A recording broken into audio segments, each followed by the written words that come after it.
भारत माता की, भारत माता की। अब लगा है कि एबीवीपी के मैं 56वें अधिवेशन में यहाँ पहुँचा हूँ। आज इस अखिल भारतीय विद्यार्थी परिषद के 56वें अधिवेशन के अवसर पर हमारे बीच में राष्ट्रीय संगठन मंत्री अखिल भारतीय विद्यार्थी परिषद श्री आशीष चौहान जी, हमारे पर्वतारोही पद्मश्री जिनका जीवन और जिनसे प्रेरणा भी मिलती है, उन्होंने अपनी जो कठिन परिश्रम किया है उसके बारे में भी हम सबको अवगत कराया है। आज की विशिष्ट अतिथि श्रीमती अरुणिमा सिन्हा जी, हमारे अखिल भारतीय विद्यार्थी परिषद के प्रांत के माननीय अध्यक्ष डॉक्टर सुशील मेहता जी, प्रांत के हमारे मंत्री सुशील वर्मा जी, हमारे समिति के आज के अध्यक्ष Sajjan Kumar Jain ji, chairman Indo Autotech limited, हमारे पूर्व प्रांत मंत्री अखिल भारतीय विद्यार्थी परिषद रामवीर जी, नगर के हमारे माननीय अध्यक्ष पारस चौधरी जी और नगर की हमारी मंत्री कुमारी मीनाक्षी शर्मा जी, पूरे हरियाणा प्रदेश के कोने कोने से आए हुए अखिल भारतीय विद्यार्थी परिषद के हमारे सभी छात्र छात्राएं, सभी पदाधिकारी, आज अखिल भारतीय विद्यार्थी परिषद के 56वें प्रांत अधिवेशन में आप सभी के बीच आज मुझे आकर के बड़ा गौरव महसूस हो रहा है। मैं हरियाणा प्रदेश के कोने कोने से यहाँ पर पहुँचे हमारे सभी युवा साथियों का मैं हार्दिक धन्यवाद करता हूँ, आप सबका स्वागत करता हूँ। आप 3 दिन इस अधिवेशन में रहने वाले हैं और विभिन्न विषयों के ऊपर आप यहाँ पर चर्चा करने वाले हैं। 14, 15, 16 को हम सब यहाँ से जाएंगे और हम अलग अलग विषय के ऊपर मिलकर के हम चर्चा करेंगे। मैं कामना करता हूं कि आप राष्ट्रभक्ति, भारत के सांस्कृतिक मूल्यों का प्रसार करने और सामाजिक जागरूकता बढ़ाने के अपने अभियान में निरंतर सफलता प्राप्त करें, ऐसी मैं कामना करता हूं। इस मंच पर आने से पहले मैंने ऐसे महान राष्ट्रभक्त युवा राजा नाहर सिंह जी के जीवन पर जो यहाँ प्रदर्शनी लगी है उसको देखा भी है। मैं युवाओं पर आधारित, युवाओं को प्रेरित करने वाली इस प्रदर्शनी के आयोजन की भी मैं सराहना करता हूं, बधाई देता हूं। आप सब जानते हैं कि बल्लभगढ़ के राजा नाहर सिंह जी ने मात्र 18 साल की आयु में ही राजगद्दी संभाली थी और 36 साल की युवावस्था में देश की आजादी की लड़ाई लड़ते हुए उन्होंने अपने प्राणों का बलिदान दिया था। हम सब उस इतिहास को जानते हैं। उन्होंने 1857 के प्रथम स्वतंत्रता संग्राम में तन मन धन और क्रांतिकारियों का साथ दिया था और अंग्रेजी सेना का उन्होंने डट करके मुकाबला किया था।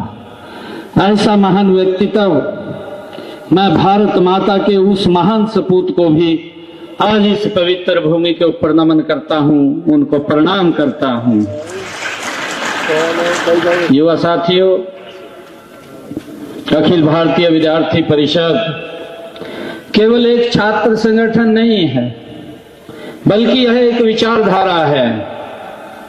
यह विद्यार्थियों को राष्ट्रहित में सोचने और कार्य करने के लिए प्रेरित करती है। इसका उद्देश्य केवल शिक्षा तक सीमित नहीं है, बल्कि समाज में सकारात्मक परिवर्तन लाने और एक आदर्श नागरिक बनाने की प्रक्रिया में ये सहायक बनाना है। मैं जानता हूं कि अखिल भारतीय विद्यार्थी परिषद 365 दिन छात्रों के लिए काम करने वाला संगठन है। यह छात्रों के हितों की आवाज उठाने वाला ये एकमात्र संगठन है।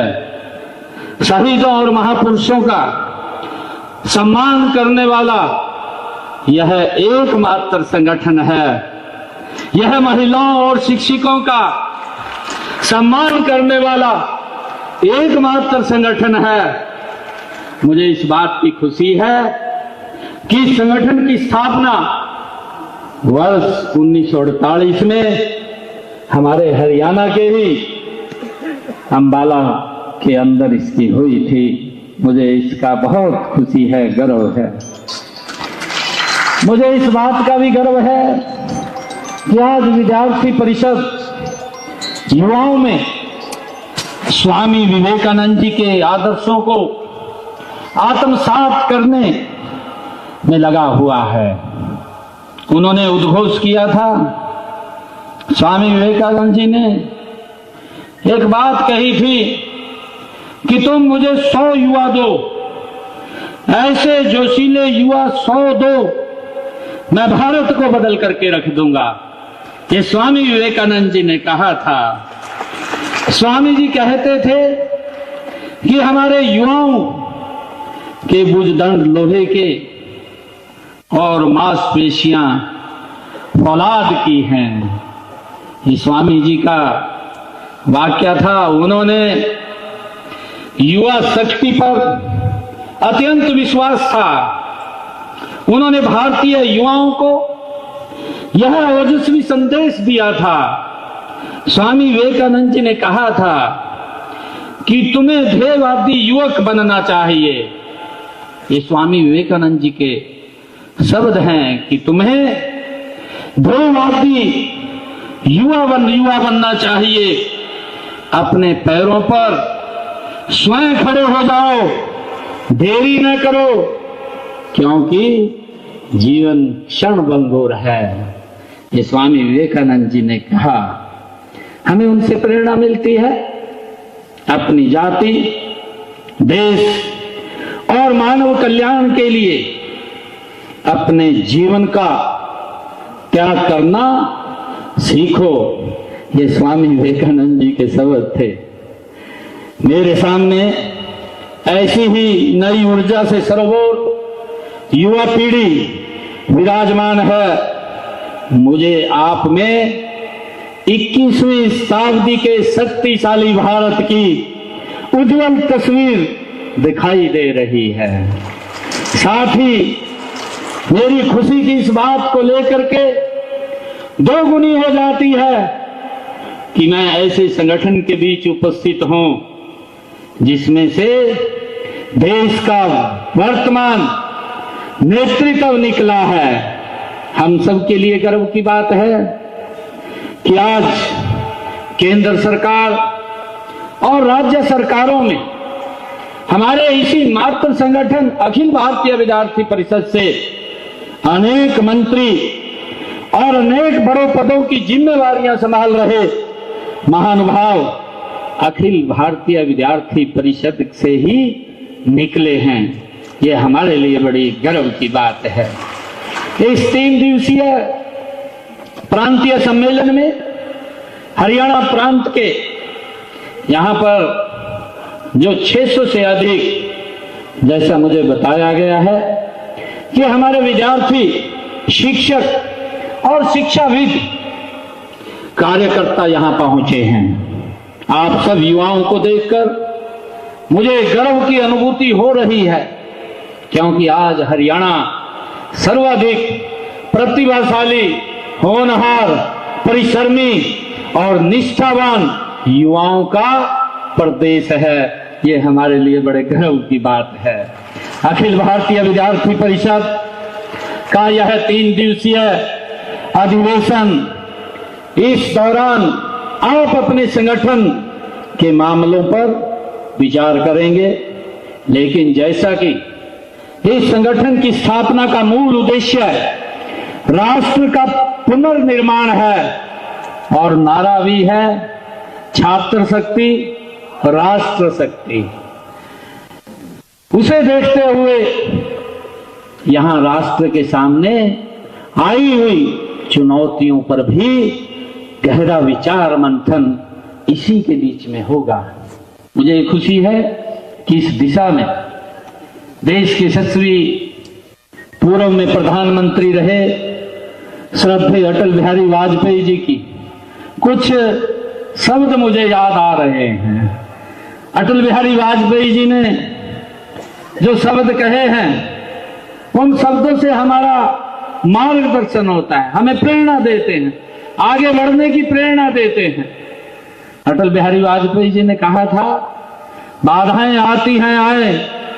अटल बिहारी वाजपेयी जी के शब्द हैं, बाधाएं आती हैं आए, घिरे प्रलय की गोल घटाएं, पांव के नीचे अंगारे, सिर पर बरसे यदि ज्वालाएं, निज हाथों में हंसते हंसते आग लगाकर चलना होगा, कदम मिलाकर चलना होगा, कदम मिलाकर चलना होगा। अटल बिहारी वाजपेयी जी की जो ये पंक्तियां हैं, ये हमारे युवाओं का मार्गदर्शन भी करती है, उनसे हमें प्रेरणा भी मिलती है, हमें आगे बढ़ने का वो साहस भी प्रदान करती हैं। साथियों, आपके संगठन का घोष वाक्य है ज्ञान, शील और एकता। ये तीनों मूल्य देश को सशक्त, आत्मनिर्भर और समृद्ध बनाने में महत्वपूर्ण भूमिका निभाते हैं। पहले मूल्य ज्ञान का है।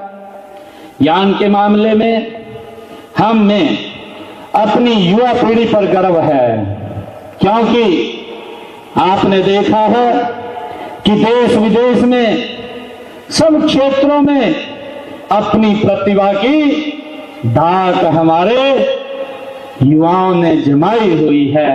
ये हमारे ज्ञान का मूल है। दूसरा मूल्य जो शील है, शील का सीधा संबंध वो चरित्र से है। चरित्र के बारे में एक पुरानी बात मैं कहना चाहूंगा। कहा जाता है कि व्यक्ति की अगर धन संपदा नष्ट हो गई हो तो कुछ नष्ट नहीं होता। ये हमारे पूर्वज, हमारे बुजुर्ग भी इस प्रकार की लोकती, इस प्रकार के शब्द वो हमारे सामने रखते थे, जिससे हमें प्रेरणा भी मिलती थी। वो कहते थे कि व्यक्ति की धन संपदा अगर नष्ट हो जाए तो व्यक्ति का कुछ नष्ट नहीं होता है। यदि स्वस्थता तो गया तो कुछ नष्ट होता है, और लेकिन अगर चरित्र चला गया तो व्यक्ति का सब कुछ नष्ट हो जाता है। ये शील का सीधा संबंध इससे है। मुझे खुशी है जो घोष वाक्य है वो तीसरा शब्द है एकता। एकता कोई भी देश, समाज और संगठन एकता के आधार स्तंभ पर ही खड़ा रह सकता है। गर्व की बात है कि आपके राष्ट्रवादी संगठन ने पिछले 75 सालों में भारत की एकता व अखंडता के लिए कड़ा संघर्ष किया है। इसी एकता व अखंडता को स्थापित करने वाले भारत के संविधान का 75वां साल अब पूरा देश मना रहा है। पूरे देश में हमारा संविधान, हमारा स्वाभिमान, ये अभियान चल रहा है। ऐसी ही राष्ट्रीय और सांस्कृतिक एकता का संगम इन दिनों प्रयागराज में महाकुंभ के रूप में देखने को हम सबको मिल रहा है। मुझे खुशी है कि इस बार के महाकुंभ में युवाओं की जो भागीदारी पहले से बहुत अधिक हो रही है, यह इस बात का परिणाम है कि हमारे युवा संस्कृति के प्रति जागरूक हो गए हैं। इस जागरूकता में अखिल भारतीय विद्यार्थी परिषद की महत्वपूर्ण भूमिका है। इसके लिए मैं आप सबको बहुत बहुत साधुवाद भी देता हूं। इससे पहले ऐसा ही परिदृश्य पिछले साल अयोध्या में भगवान श्री राम के भव्य दिव्य और मंदिर में रामलला की प्राण प्रतिष्ठा के समय भारत में देखने को मिला है। उस समय पूरे भारत में ही नहीं बल्कि पूरी दुनिया में जहां पर भी भारतीय संस्कार फैले हैं वहां दिवाली मनाई गई है, जिससे भी आप जैसे युवाओं ने बहुत बड़ी भूमिका इसमें निभाई है। मैं आपको ये कहना चाहूंगा कि किसी शायर ने कहा है कि हयात लेके चलो, कायनात लेके चलो, कायनात लेकर चलो, कायनात लेकर चलो, चलो तो सारे जमाने को साथ लेकर के चलो। साथियों, किसी भी राष्ट्र का भविष्य उसकी युवा पीढ़ी पर निर्भर करता है। भारत के पास आज विश्व की सबसे बड़ी युवा शक्ति है और यह हमारी जिम्मेवारी बनती है कि हम इस ऊर्जा को सही दिशा में लगाएं। और मैं माननीय प्रधानमंत्री जी का विशेष रूप से आभारी हूं। उन्होंने विकसित भारत हेतु युवाओं को पहला स्तंभ माना है। आदरणीय प्रधानमंत्री जी का मानना है कि विकसित भारत का निर्माण करने के लिए हमें 4 स्तंभों को मजबूत करना होगा। अभी प्रधानमंत्री जी ने कहा था, ये स्तंभ जो अमृत स्तंभ के माध्यम से हमारी युवा शक्ति, हमारी नारी शक्ति, हमारे किसान और मध्यम व गरीब वर्ग, इसमें युवा शक्ति आप मेरे सामने बैठे हैं। विकसित भारत की शक्ति आप हैं। आपके ही बलबूते हरियाणा विकसित भारत के निर्माण में सशक्त भूमिका निभा रहा है। मुझे गर्व है कि आप आज हर क्षेत्र में आगे हैं। आपने अपनी प्रतिभा के बल पर देश विदेश में धाक जमाई हुई है। हरियाणा की पहचान अगर धाकड़ है तो वो पहचान यहाँ के धाकड़ नौजवानों के कारण है, आपसे है। यह मुझे खुशी है। हमारी सरकार का यह तीसरा कार्यकाल पिछले 2 कार्यकालों के 10 वर्षों में हमने पूरा प्रयास किया है कि युवाओं को खुला आसमान दें। हमने युवाओं को 21वीं सदी की आधुनिक शिक्षा देने के लिए नई राष्ट्रीय शिक्षा नीति लागू की है। हाथ के हुनर से कमाल करने वाले नौजवानों की मदद के लिए पीएम विश्वकर्मा योजना लागू की है। प्रदेश के युवाओं को स्किल से जोड़ने के लिए राज्य में देश का पहला श्री विश्वकर्मा कौशल विश्वविद्यालय खोला गया है, जिससे कि हमारे युवाओं को नई नई तकनीक से उसके माध्यम से जोड़ा जाता है। आप सब जानते हैं कि हर युवा का एक सपना होता है कि वह अच्छी नौकरी लगे, अपना रोजगार शुरू करे, अपने परिवार देश समाज के लिए कुछ करे। आप जिस भी लक्ष्य को हासिल करना चाहते हैं, हम उसका पूरा साथ आप लोगों का देंगे। मुझे खुशी है कि जब इरादा बना लिया ऊंची उड़ान का, फिर देखना फजूल है कद आसमान का। मुझे ये खुशी है कि फिर चाहे शिक्षा की बात हो या स्किल डेवलपमेंट की बात हो, स्वयं रोजगार के लिए मदद की बात हो, अथवा विदेश में जाने की बात हो, हर कदम पर हम आपके साथ हैं, आपके साथ खड़े हैं। आपको मजबूत करने के लिए हरियाणा सरकार मजबूती से आपके साथ है। हमने आपके सपनों को पूरा करने के लिए पिछले 10 सालों में हम देखते भी हैं, क्योंकि अलग अलग ये विचारधारा होती है। अभी देखने को मिला है, उसका अंतर भी लोगों ने स्पष्ट रूप से अपनी आंखों से देखा है। अभी विधानसभा के चुनाव चल रहे थे, जो हमने वायदा किया था, हमने युवाओं को कहा था कि हम बिना पर्ची बिना खर्ची के हरियाणा के युवाओं को नौकरी देंगे। और हमने अपने संकल्प पत्र में भी यह भी बात कही है कि हमने जो पीछे नौकरियां दी हैं, आने वाले 5 वर्षों के अंदर हमारी सरकार हरियाणा प्रदेश के अंदर 2 लाख युवाओं को बिना पर्ची बिना खर्ची के नौकरी देने का काम हरियाणा सरकार की करेगी। ये हमने कहा था, परंतु जब हमने देखा विधानसभा के चुनाव में अलग अलग व्यक्ति का अपना विचार होता है, अपनी सोच होती है, और उस विचार को लेकर के वो आगे बढ़ता है।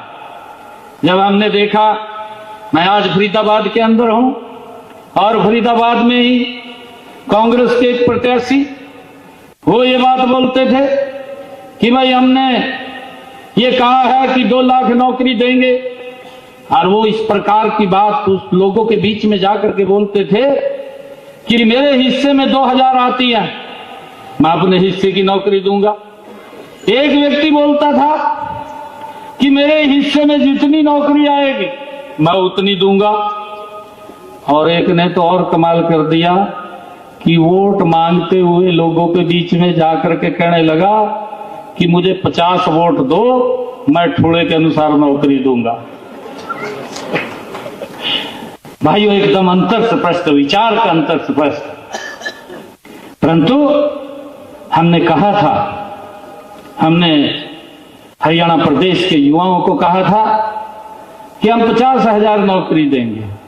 ये मैंने जब 12 मार्च को ये पद ग्रहण किया, तो पद ग्रहण करते ही मैंने 50,000 की बात कही थी। लगभग मैंने हरियाणा के अंदर 15-18 हजार युवाओं को ज्वाइनिंग लेटर दे दिया था। कुछ के रिजल्ट तैयार थे, कोड ऑफ कंडक्ट लग गया, क्योंकि मैंने जो अपना एक विजन बनाया था, 100 दिन का मैंने पूरा का पूरा विजन बना रखा था, पूरा एजेंडा तैयार किया हुआ था, परंतु कोड ऑफ कंडक्ट पहले लग गया। पहले लगा तो युवाओं को चिंता हो गई, और युवा इकट्ठे होकर के मेरे पास आए, मुझे कहने लगे कि मुख्यमंत्री जी आप ये रिजल्ट निकाल दो। मैंने कहा कि निकाल देंगे, और हमारे जो विपक्षी दल हैं, जो युवाओं को रोजगार देने की बात करते थे, वो चीफ इलेक्शन कमीशन पे चले गए वो हाई कोर्ट गए और जाकर के कहने लगे कि हरियाणा सरकार रिजल्ट निकाल रही है या उसको रोका जाए। चीफ इलेक्शन कमीशन ने एक लेटर जारी किया कि कोड ऑफ कंडक्ट लग रहा है, आप रिजल्ट ना जारी करें। तो मैंने कहा कि हम नहीं करेंगे। युवाओं को ज्यादा चिंता हुई क्योंकि भय था, एक वातावरण बना हुआ था, वातावरण ऐसा बना हुआ था कि जैसे आज ही सरकार में हम बैठे हैं। और युवाओं को बड़ी दिक्कत, बहुत वो इस बात को लेकर के चिंतित थे कि हमने इतनी मेहनत करके परीक्षा पास की है, हमारा क्या होगा। वो मेरे पास आए, कहने लगे कि आप रिजल्ट निकाल दो। मैंने कहा कि रिजल्ट तो मैं नहीं निकाल सकता क्योंकि चुनाव आयोग का आदेश आया है, परंतु एक वादा आप लोगों से करता हूं कि मैं सख्त बाद में लूंगा, पहले आप लोगों का रिजल्ट निकालने का काम हमारी सरकार करेगी, आपको ज्वाइनिंग लेटर दूंगा। मुझे खुशी है हरियाणा प्रदेश के लोगों ने एक बड़ा विश्वास वो किया है और हमने उस बात को पूरा किया है। ये इतिहास की पहली हरियाणा की घटना है कि एक समय के अंदर बिना पर्ची बिना खर्ची के हरियाणा के 25,000 युवाओं को ज्वाइनिंग लेटर देने का काम ये हमारी सरकार ने किया। मैंने बाद में साइन किया अपने उसके ऊपर, पहले उनको ज्वाइनिंग लेटर दिया।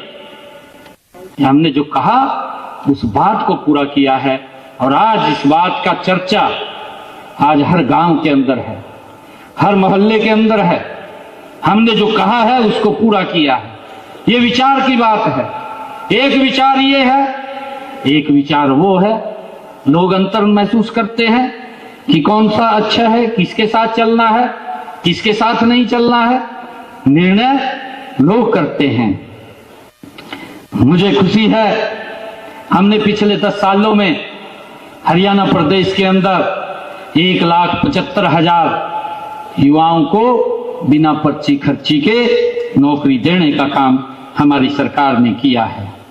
मुझे ये भी खुशी है कि हमने अपने हरियाणा प्रदेश के अंदर जो HKRN पे लगे हुए थे या जो कोई युवा हमारा जो पार्ट 1 में लगा हुआ था, पार्ट 2 में लगा हुआ था, ऐसे 1,20,000 युवाओं को भी सुरक्षित करने का काम ये हमारी सरकार ने किया है।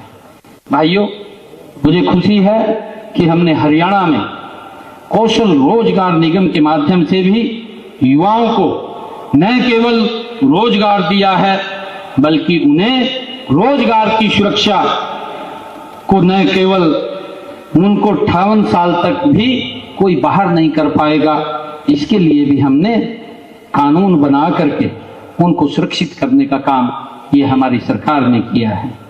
मुझे ये भी खुशी है कि हम देखते हैं हमने इसके ऊपर और सख्ताई अभी की है। डोंकी के माध्यम से हमारा युवा वो बाहर जाता है, वो गलत रास्ता है, परंतु हमने हरियाणा के अंदर विदेश सहयोग विभाग उसका गठन किया है और विदेश सहयोग विभाग के माध्यम से हम युवाओं को जहां से भी जिस प्रकार की डिमांड हमारे पास आती है, हम युवाओं को बाहर भेजने का काम करते हैं और सुरक्षित तरीके से करते हैं। इसको और गति से आगे बढ़ाने का काम हम करेंगे ताकि हमारा युवा ये गलत रास्ते से बाहर ना जाए, क्योंकि अपनी जान को जोखिम में डाल करके वो यहां से जाता है। परंतु हमने जो विदेश सहयोग विभाग बनाया है, इस विदेश सहयोग विभाग के माध्यम से युवाओं का सिर्फ किराया ही लगता है, सारा का सारा कोई खर्चा नहीं होता, उसका ओनली टिकट का किराया ही लगता है और उसको बाहर भेजने का काम हम करते हैं। लगभग हमने 3-4 ग्रुपों में युवाओं को अभी भेजने का काम किया है, आगे भी हमने इसकी तैयारी की हुई है। और हमने युवाओं को कॉलेज के अंदर ही हमने ये निर्णय किया कि हमारा युवा अगर बाहर पढ़ने के लिए जाता है उसका पासपोर्ट भी कॉलेज के अंदर ही बनता है। ऐसे 35,000 युवाओं के पासपोर्ट कॉलेज के अंदर ही बनाने का काम ये हमारी सरकार ने किया है। प्राइवेट क्षेत्र में भी युवाओं को रोजगार के बेहतर अवसर मिल सके, इसके लिए हमने डुअल सिस्टम ऑफ ट्रेनिंग के तहत लगभग 258 उद्योगों के साथ एमओयू साइन कर युवाओं को व्यावहारिक प्रशिक्षण देने का काम भी हमारी सरकार ने शुरू किया है। हमारा लक्ष्य है कि वर्ष 2030 तक राज्य का हर युवा हुनरमंद हो और वित्तीय रूप से समृद्ध हो, और इसी लक्ष्य की प्राप्ति के लिए हमने स्कूलों के अंदर जो NSQF कॉलेजों में पहल योजना, विश्वविद्यालयों में इंक्यूबेशन सेंटर्स और तकनीकी संस्थान उद्योगों की जरूरतों के अनुसार प्रशिक्षण के लिए उद्योगों के साथ हमने MOU करने जैसे कारगर कदम हमारी सरकार ने उठाए हैं। हमने शिक्षा के क्षेत्र में भी नई ऊंचाइयों को प्राप्त किया है। शिक्षा में सुधार के लिए उच्चतर शिक्षा परिषद की स्थापना हुई है। हमने हरियाणा प्रदेश के अंदर नए 10 विश्वविद्यालय खोलने का काम वो हमारी सरकार ने पिछले 10 वर्षों में किया है। और इसके साथ साथ हम ये भी देखते हैं कि हमने देखा है कि हमारी बेटियों को दूर पढ़ने के लिए जाना पड़ता था। कई बार माँ बाप जब बेटी दूर जाती थी तो उसको पढ़ने के लिए भी नहीं भेजते थे। उसका मन करता था कि वो पढ़ाई करे, परंतु वातावरण और बाहर जाने से माँ बाप भी डरते थे और उस कारण से उसकी अरमान भी जगते थे। परंतु हमने पिछले 10 वर्षों के अंदर एक योजनाबद्ध तरीके से हरियाणा प्रदेश